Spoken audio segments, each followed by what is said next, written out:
बैठक में भी ये बात आई थी कि अंचलाधिकारी सुनिश्चित करें कि किसी भी राजस्व कर्मचारी के साथ कोई निजी उनका सहयोगी नहीं रहेगा, लेकिन उस पर कोई कार्रवाई उन्होंने नहीं की।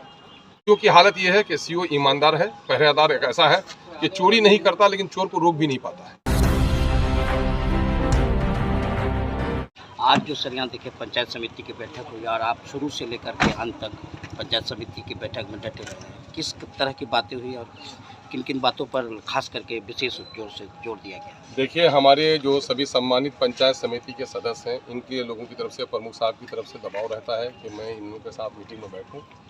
इसी वजह से मैं मीटिंग में आया और चूँकि यहाँ पर म्यूटेशन के मामले में या जन वितरण प्रणाली के मामले में और स्वास्थ्य केंद्रों के मामले में बड़ी शिकायत सुन रहा है। आपको मैं बता दूं कि जननी जन सुरक्षा योजना के तहत जो लोग लाल कार्ड धारी हैं, वो अगर उनका पहला और दूसरा बच्चा पैदा होता है तो 5-500 रुपये सरकार देगी, लेकिन आज तक एक परिवार को ये पैसा नहीं मिला। और जहाँ तक मामला है जन वितरण प्रणाली का, तो हर एक पंचायत में निगरानी समिति गठित होनी है और कहीं पर निगरानी समिति का गठन नहीं है। सब जगह लाभुकों को 4.5 किलो सामान दिया जा रहा है। ये बड़ा माने भ्रष्टाचार का एक प्रतीक है। एक तीसरा मामला ये आया कि सीओ के यहाँ के मामले में कि यहाँ चाहे परिमार्जिन का मामला हो, चाहे म्यूटेशन का मामला हो, और प्राय अधिकांश कर्मचारियों ने, राजस्व कर्मचारियों ने अपना निजी सचिव रख लिया है और निजी अपना सचिव के जरिए से वो धन की उगाही कर रहा है ना। और ये सभी लोकल लोग हैं। और उस पर पिछले बैठक में भी ये बात आई थी कि अंचलाधिकारी सुनिश्चित करें कि किसी भी राजस्व कर्मचारी के साथ कोई निजी उनका सहयोगी नहीं रहेगा, लेकिन उस पर कोई कार्रवाई उन्होंने नहीं की। सीओ की हालत यह है कि सीओ ईमानदार है, पहरेदार एक ऐसा है कि चोरी नहीं करता लेकिन चोर को रोक भी नहीं पाता है। इस आदमी के अंदर में न जाने क्या ये शिकायत लोग कहते हैं, इसका बड़ा खेद है। एक बहुत बड़ा मामला आया कि पिछले दिनों में जो इससे पहले के सीओ थे, जब उनका स्थानांतरण हो गया, उसके बावजूद भी, स्थानांतरण के बाद भी उन्होंने अनियमित तौर पर, जिस ज़माने में चार्ज इस सीओ को मिल गया था, उस ज़माने में उसने वास्तविक पर्चा निर्गत कर दिया। यानी सरकारी नियमों का घोर उल्लंघन हो रहा है, भ्रष्टाचार व्याप्त है।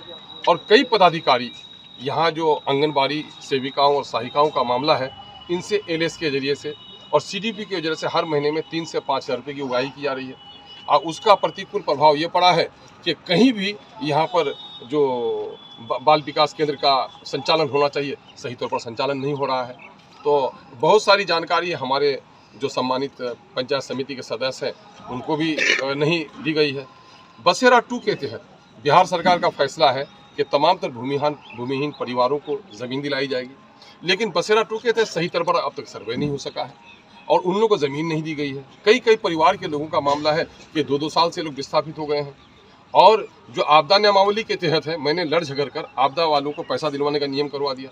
अब जिनका भी पक्का मकान है या इंदिरा आवास है, उनका घर नदी में कट जाएगा तो उन लोगों को 1,20,000 रुपये मिलने हैं। लेकिन आपदा से प्रभावित परिवारों में बहुत सारे सैकड़ों परिवारों को, अभी हमारा सिरसी में है, हमारा कनफलिया में है, उधर महानंदा के किनारे में है, इधर हरिया में है, मैंने कनके के किनारे में है। अभी सैकड़ों परिवार ऐसे हैं जिनको आपदा नियमावली के तहत आज तक कोई सुविधा नहीं दी गई है। तो ये सारा मामला जो है कहीं न कहीं से जनता के शोषण का है, सरकारी कर्मचारियों की लापरवाही का नतीजा है।